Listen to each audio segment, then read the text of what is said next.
जय जय रामकृष्ण हरी.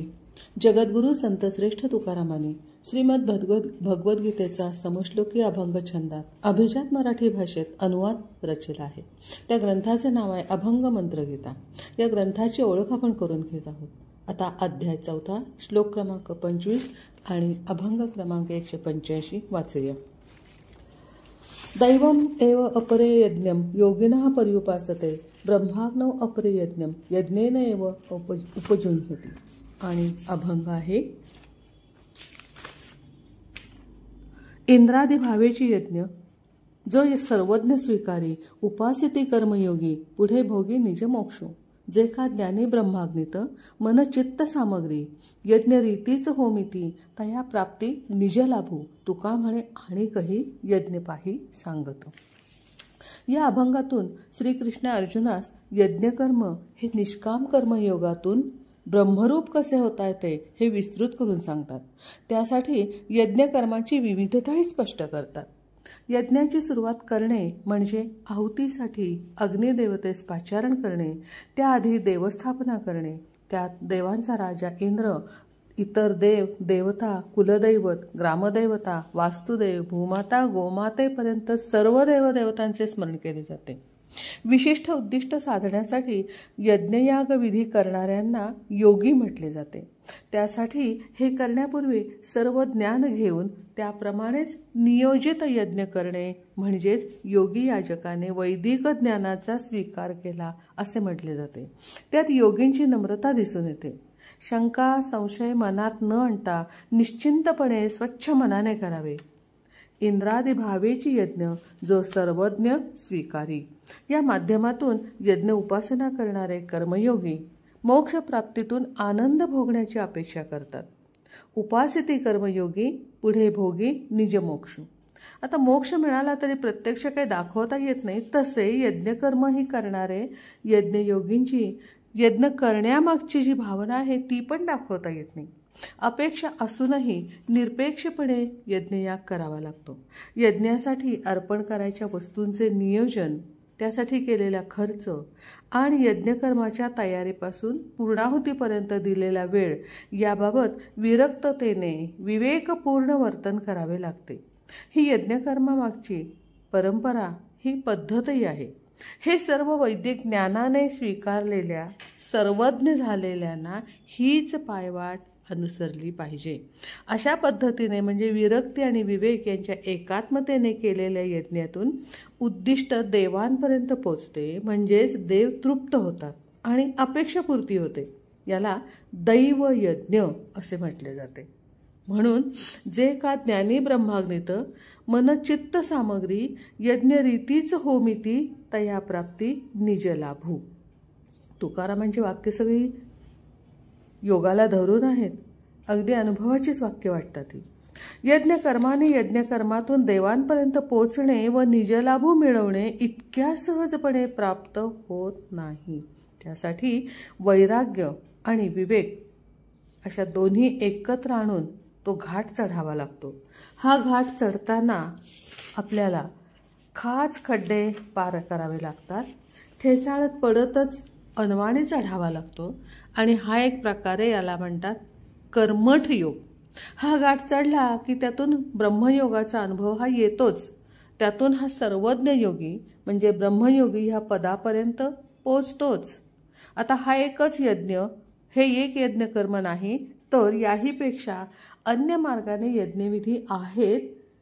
आता कृष्ण अर्जुनाला म्हणतो तेही मी तुला सांगणार आहे. आणि यासाठी तुकाराम म्हणतात, तुका म्हणे आणि कही यज्ञ पाही सांगतो.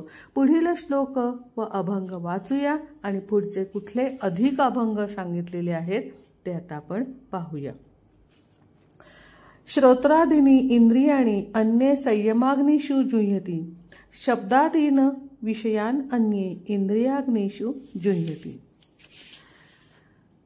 ज्ञानेंद्रिय कर्मेंद्रिय 10 करणांचा प्रत्यय एकवटी समुदाय स्वात्मसत्ते याजक पृथकाकार निग्रह सोडवुनी दुराग्रह करुनी आत्म अनुग्रह नियमाग्नी होमिती. त्या इंद्रियाग्नीत सावधान याजक होतं, वर्ण अर्थ सार होतं, शब्दाला की होमिती. तुका म्हणे संतांप्रती, जैसी सारांश पद्धती, तैसे निवेदी श्रीपती, प्रार्थाप्रती ऐकावे. या अभंगात 5 ज्ञानेंद्रिय, 5 कर्मेंद्रिय या 10 इंद्रियांना एकत्र आणणे म्हणजे एक दशक गट तयार करणे, यासाठी स्व, आत्मा, सत्ता आणि यांचा त्यावर कंट्रोलर हवा, मन आणि बुद्धी यांचा अंकुश याजकाने ठेवला पाहिजे, तर हवे तसे काहीही कसेही यज्ञकर्म करणे सहज पार पडता येते. म्हणून तुकाराम सांगतात, या ज्ञानेंद्रिय कर्मेंद्रिय 10 करणांचा प्रत्यय एकवटी समुदाय स्वात्मसत्य याजक. तुकारामांनी यात गटकार्य सांगितले, तर कार्य निर्विघ्नपणे कार्य कसे पार पाडायचे, मग त्याला प्रमुख पद एकाने द्यावाच लागतो. आता गटातील प्रत्येकाने जर आपापल्या आवडीप्रमाणे तोंड वळवली तर काहीच होत नाही. म्हणून त्याला स्वात्मसत्तेने एकवटी समुदायास चेतना देणे हे यज्ञकर्मी याजकांसाठी ही एक सूचकता दिली. त्यासाठी एक धोका किंवा येणारा अडथळाही दाखवलाय. काय बरं, तर पृथकाकार निग्रह, सोडवणे दुराग्रह, अवयवांवर ताबा ठेवणे एवढे सोपे नाही आहे. यज्ञ यागाच्या तयारीपासून पूर्णाहुतीपर्यंत वेळ लागणार. या वेळेत हा दशक गट एक मताचाच हवा, नाहीतर लक्षच लागत नाही. मनात वेगवेगळे विचार येत राहतात आणि अशा दुराग्रहातून मन पूर्ण बाहेर काढून त्या मनाला स्थिरत्व म्हणजे निग्रहाने देणे हे याजकाला याचा सराव आणि प्रयत्नही करावा लागतो. यज्ञ नियोजनापूर्वीचे दैनंदिन वर्तन आणि यज्ञ नियोजन केल्यानंतर त्या काळातले वर्तन याचा पृथकतेशी सवय लावून घ्यावी लागते. जसे ज्ञानेंद्रियांचा हट्ट बाजूला ठेवावा लागतो, तसे एकत्र कुटुंबातील अन्य व्यक्तींचे हट्टही दुर्लक्षित करावे लागतात. म्हणजे एक प्रकारे होम हवनच होते. कशाचे, तर आपल्या आवडी, इतरांच्या आवडी, सर्वांचा त्याग करावा लागतो. म्हणजे यज्ञ म्हणजेच त्याग. या त्यागातून मनातील विरक्तीशिवाय अन्य विचार, वासना हा विवेकाचे हवन करणे म्हणजे यातूनही पूर्ण अलिप्त राहणे हेही एक प्रकारचे हवनच आहे. आणि असंच या हवनाने, होमातील आहुत्यांनी आत्म अनुग्रह होतो. म्हणजेच पुढील पूर्ततेसाठी अनुकूलता प्राप्त होते. ती शरीराचा स्वामी म्हणजे आत्मा याला अर्थात इंद्रियांकडून विविध कार्य करून घ्यावी लागतात. इंद्रियांना ताबा ठेवून डोळ्यांनी, आता कसा ताबा ठेवायचा, तर डोळ्याने काय वाचायचं आहे, मंत्र, पोथी की व्हॉट्सअप, अन्य काही हवा काढू नये. तर यज्ञाची तयारी किंवा काम विभागणी इत्यादी हे करायलाच पाहिजे. हेच यादी वाचायला पाहिजे. कानाने काय ऐकायचं, तर सत्य, सत्यवाचा, पुण्यप्रद कथा, वासनाविरहित चर्चा, संघटना कौशल्य, यज्ञवार्ता इत्यादी हे कानाने ऐकलं पाहिजे. तोंडाने म्हणजे मुखाने काय बोलायचे, तर सूर, उच्चार, सभ्यता असावी ह्यामध्ये बोलण्यात किंवा शब्दात, आपुलकी असावी, समभाव असावा, साहचर्याची भावना शब्दातून व्यक्त करावी. हे झालं तोंडाचं. पण जिभेवर मात्र आणखीन शब्दांच्या उच्चाराशिवाय अनेक महत्त्वाचे आहे, ते म्हणजे खाण्यावर नियंत्रण ठेवावे. शरीराला आवश्यक तेवढेच खावे. डोळे, आता डोळ्याने काय करायचं, तर डोळ्याकडे पाहिल्यावर आदरयुक्त भाव निर्माण होण्यासाठी एक तेज असावं. पण डोळ्यात राग किंवा लालिमा नसावी.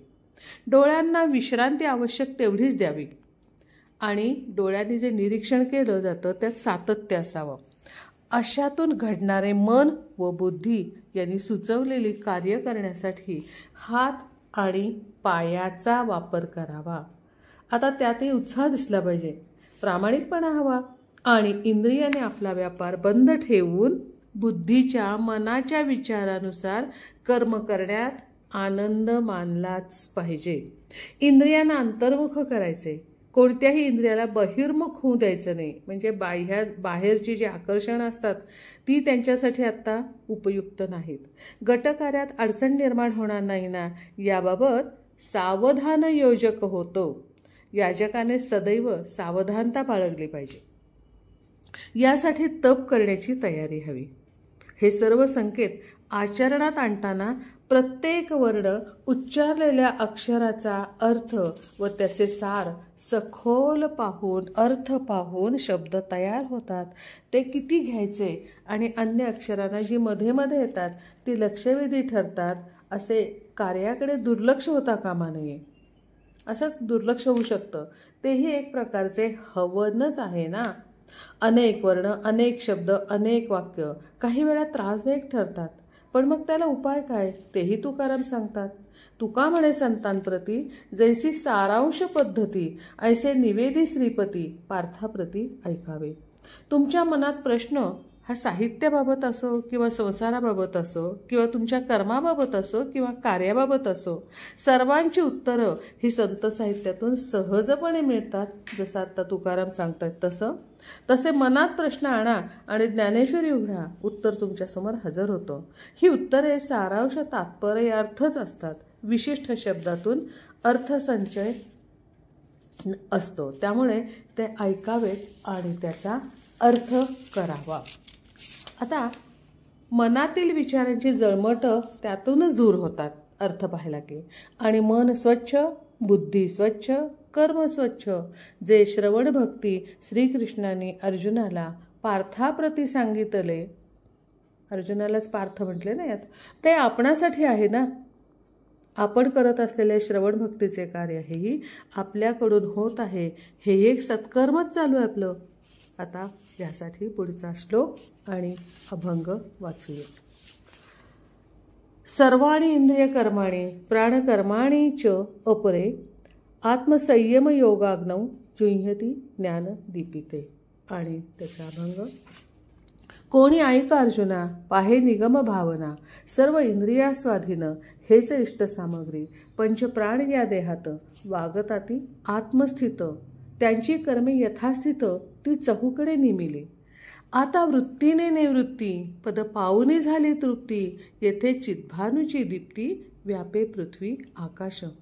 तुका म्हणे तेच कळा निरोधाग्नीची ज्वाळा, होमिती घन सावळा आत्मतोंडे वर्णित. या अभंगाची सुरुवात कोणी या शब्दापासून होते. अर्जुनाच्या मनात प्रश्नांचा गोंधळ चालू आहे. त्यासाठी त्याचा कोणी ह्या शब्दाने उल्लेख केला आहे. आणि अर्जुना तू ऐक, शांतपणे ऐक. पण काय ऐक?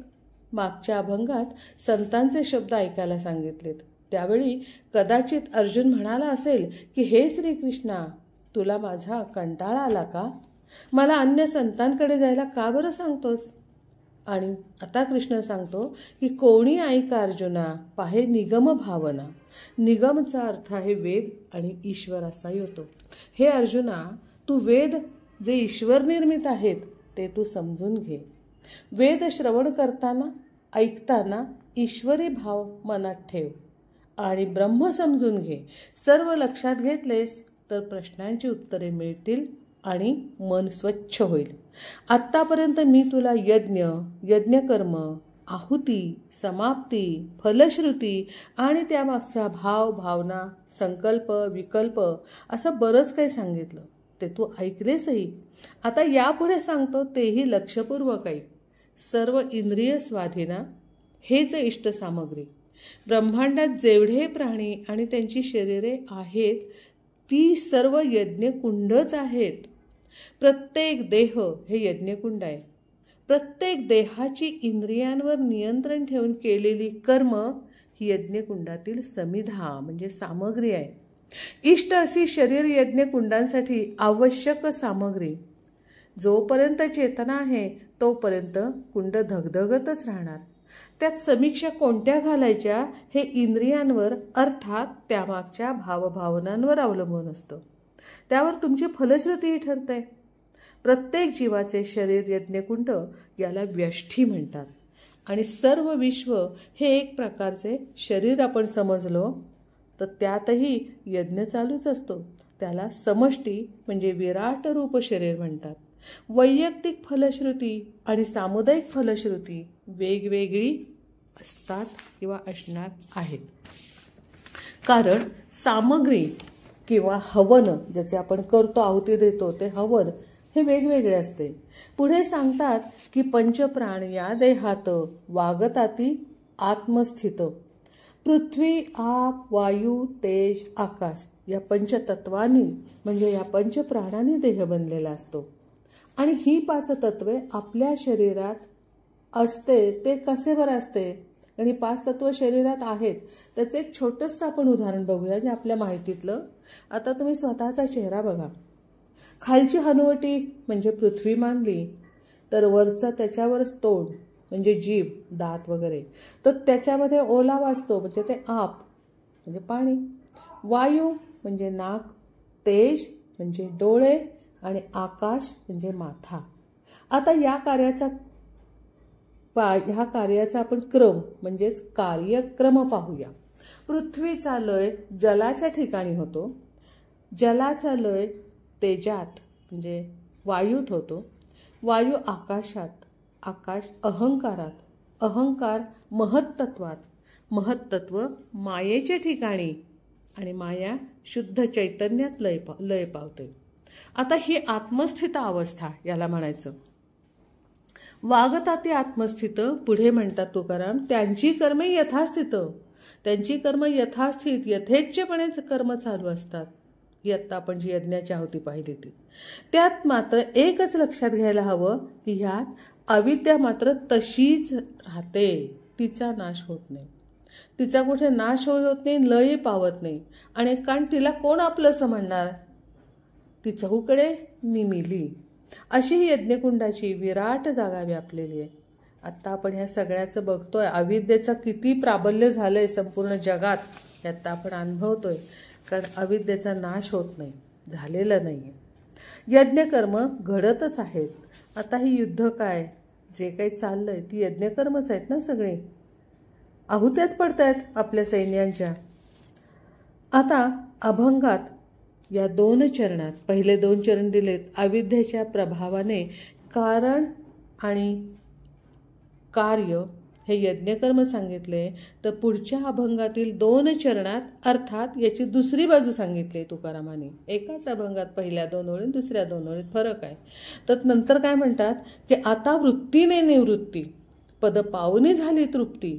तुम्हाला मोक्षाचे फलित जर हवे असेल तर याजक म्हणजे यज्ञ करणारे अर्थात कर्म करणाऱ्याची वृत्ती ही महत्त्वाची वृत्ती म्हणजे स्वभाव, याचा वैयक्तिक भावनाने युक्त कर्म आणि निगम भावना. निगम म्हणजे वेद. याची भावना कशी असावी काय सांगितले तसं.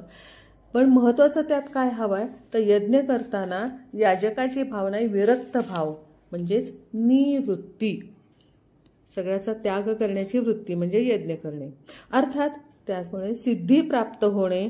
याचा दुसरा अर्थ आहे समाप्ती म्हणजे निरपेक्ष कर्म समाप्तीला.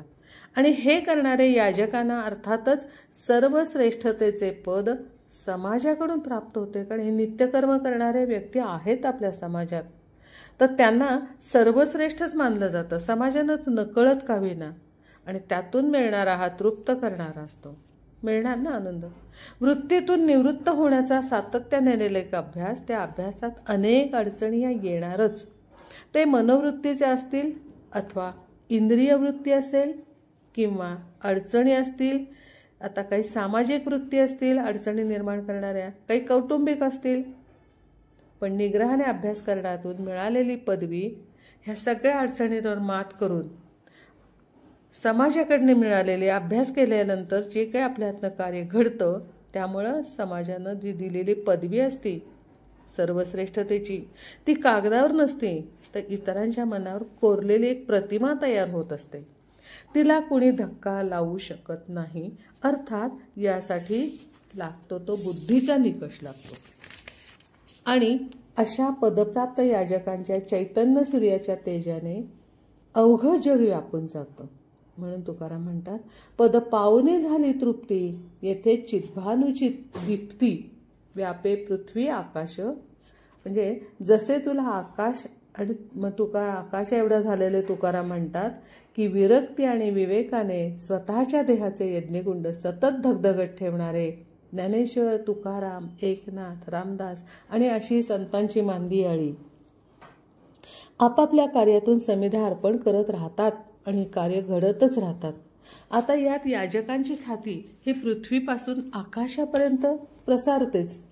शरीरातील पंचप्राणाने युक्त असे कर्म निवृत्तीतून करण्यासाठीचे ज्ञान सद्गुरूच्या कृपेने प्राप्त झाले की ज्ञानरूपी अग्नी धगधगत राहतो व अविद्येने केलेल्या कार्याचा नाश होतो.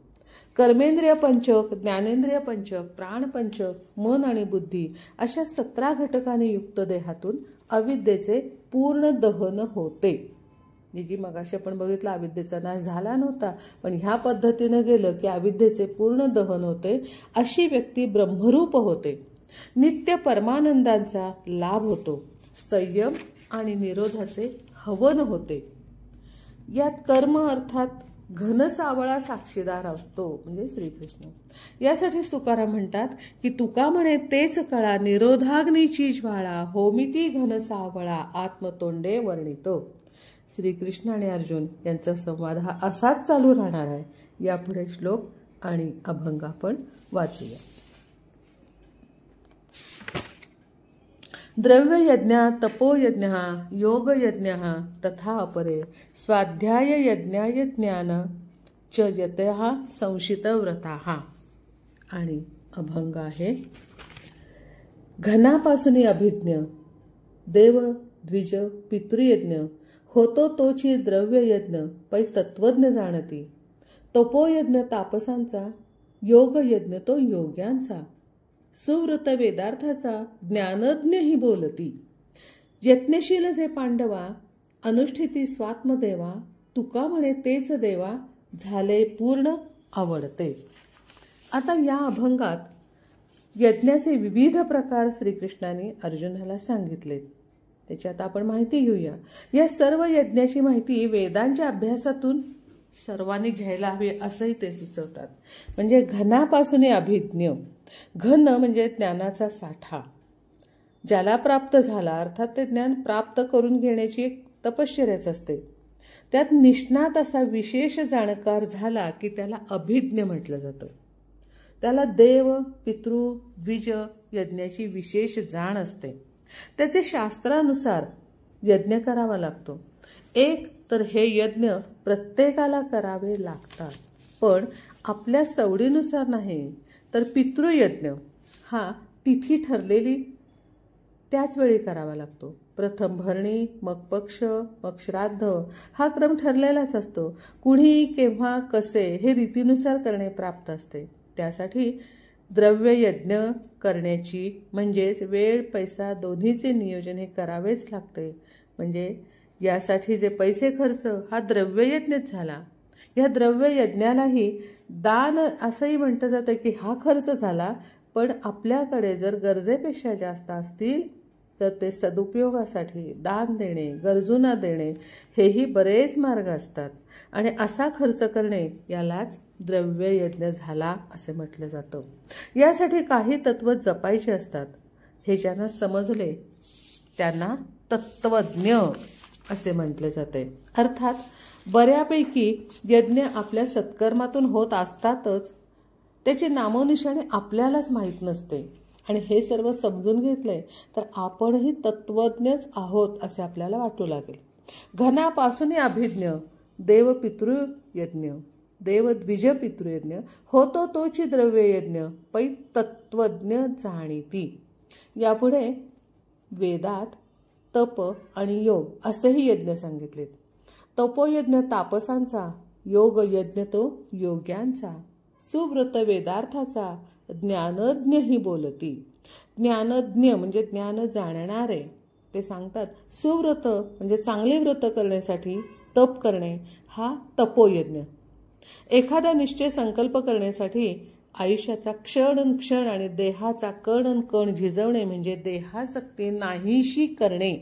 संकल्पासाठी देह वाहून घेणे. उदाहरणार्थ विवेकानंद. हिंदू धर्माचा जागर करून उत्तिष्ठ जागृत प्राप्त वरांनी बोध असा संदेश युवा पिढीत रुजवण्यासाठी त्यांनी केलेले तप म्हणजे हा तपोयज्ञात सर्वस्वाच्या आहुत्या देत आयुष्य उजळवले, जग जिंकलं. त्याला तापसांचा तपोयज्ञ असे तुकाराम म्हणतात. त्यापुढे सांगितला तो योग्यांचा योगयज्ञ. योगी आपले जीवन योगाच्या म्हणजे अष्टांगाने आचरण करतात. ती कोणती? तर यम, नियम, आसन, प्राणायाम, प्रत्याहार, धारणा, ध्यान व समाधी या क्रिया क्रमाक्रमाने आचरणात आणणारे योगी, योगयज्ञ करणारे योगी. कारण ही अष्टांगे कर्मात आणण्यासाठी, बघा पुन्हा, ही योग कर्मात आणण्यासाठी चित्तवृत्ती निरोध करावा लागतो. ते योगी म्हणल्यावर आठवतात असे चित्तवृत्तीला निरोध करणारे, मनाप्रमाणे वागत नाही तर त्याचा काहीतरी उद्दिष्ट ठरवून त्याप्रमाणेच मन आपलं एकाग्र करावं लागतं. तर योगी नित्यानंद, योगी अरविंद, योगी आदित्यनाथ, तर संत मुक्तावेद ज्ञानेश्वरांनाच योगी पावन मनाचा म्हणतात. योगी होणार हे माहीत नसतं त्या व्यक्तीला की मी योगी होणार आहे, आणि तसं ठरलेलंही नसतं कधी. तर ह्या योगायोगाच्याच गोष्टी असतात. अशीच एक महनीय आणि स्मरणीय व्यक्ती योगी अरविंद. यांचा योग स्मरणात घेण्यासारखा आहे. त्यांच्या पिताश्रींनी, ते स्वतः एमडी होते, पण या अरविंद पुत्रास भारतीय विचारांपासून दूर ठेवायचे अशा विचाराने ते प्रेरित होते. घरातील नोकर चाकरसुद्धा इंग्रजी बोलणारे त्यांनी ठेवले होते. आणि योगी अरविंद 7 वर्षाचे असतानाच त्यांनी त्याला इंग्लंडला शिक्षणासाठी पाठवले. 7व्या वर्षी लॅटिन, फ्रेंच, इंग्रजी भाषेत योगी अरविंदांची विलक्षण बुद्धिमत्ता चमकली. स्वतःच्या बुद्धिबळावर, म्हणजे कुठले क्लासेस वगैरे काही नाही, तर स्वतःच्या बुद्धिबळावर त्यांनी ICS, जे उद्दिष्ट त्यांच्या वडिलांचं होतं, ती परीक्षा त्यांनी प्रथम वर्षात प्रथम श्रेणीत पास झाले. पण यानंतरची अश्वारोहण परीक्षा मात्र त्याने नाकारली. कारण ही परीक्षा दिली की इंग्रजांच्या नोकरीचं जू त्यांना मनावर नको होतं आणि त्यासाठी ही परीक्षा द्यावी लागायची. तर इंग्रजांच्या नोकरीचं जू त्यांना, ते जू वाटायचं, मानेवरचं जू वाटायचं, आणि ते त्यांना नको होतं. पण त्यांच्या वडिलांना जे हवं होतं ते या सुपुत्राला नको होतं. हाही एक योगायोगच. पण ह्या अरविंदांनी मात्र ग्रंथ वाचन सर्व, बरं का, वेद असतील, उपनिषद असतील आणि काही असतील, विज्ञान असेल, सर्व विचार चिंतन हे सतत चालू ठेवले. आणि त्यांची यातही भगवद्गीता हा ग्रंथ त्यांना प्रिय होता. इंग्लंडमध्ये क्रांतिकारक त्यांना भेटले. तिथे त्यांनी भारतातही केली तशी तिथे त्यांनी एक संघटना क्रांतिकारकांची स्थापन केली. स्वतःचे जीवन भारत मुक्तीसंग्रामात समर्पित करण्याचं त्यांनी मनापासून ठरवलं. अर्थात यासाठी प्राणायाम साधनेतून आत्मतत्वाचा एक अंतर्नाद त्यांनी प्रमाण मानला. आता हा अंतर्नाद प्राप्त होण्यासाठी आपल्या आत असणारा जो एक ईश्वरी अंश, म्हणजे आपले मन, हे हायर माइंड ज्याला म्हणतात, तसं मन तिथपर्यंत पोचायला लागतं. आणि मग देव आणि आपलं मन एकत्र झालं की आपण देवाला प्रिय होतो. आणि त्यातूनच हा भगवंत अंतर्नादातून आपल्याला संदेश देत असतो. आता इथपर्यंत पोचलेले हे योगी अरविंद. त्यांनी त्या सगळ्या अष्टविधा मगाशी आपण पाहिल्या त्या सगळ्या आचरणात आणल्या. आणि हे केल्यानंतरची जी अनुभूती आहे ती योगी अरविंदांनी घेतली. आणि म्हणून तुकाराम म्हणतात, यत्नशील जे पांडवा अनुष्ठिती स्वात्मदेवा, तुका म्हणे तेच देवा झाले पूर्ण आवडते. याप्रमाणे तुकाराम महाराज स्वतः योगी बनले होते. तसे भारतभूमीचे भूषण म्हणजे असे योगी, योग साधना करणारे योगी, असे अनेक महात्मे हेच भारतमातेचं भूषण आहे. बरोबर आहे ना? बाकी कुठल्याच देशात तुम्हाला हे प्राप्त होणार नाही आहे. फक्त भारताचं ते वैशिष्ट्य आहे भारतभूमीचं. असो, निदान आपण मंत्रगीता रोज वाचण्याचा तर योग साधूया. तशी प्रेरणा देण्यासाठी संतश्रेष्ठ योगी तुकारामांना वंदन करूया. इथे मी योगी मुद्दामच म्हणले संतश्रेष्ठ योगी, कारण त्यांनी खरंच अनेक योग साधलेले आहेत. आणि त्यासाठी कृष्णार्पणमस्तु. जय जय रामकृष्ण हरी.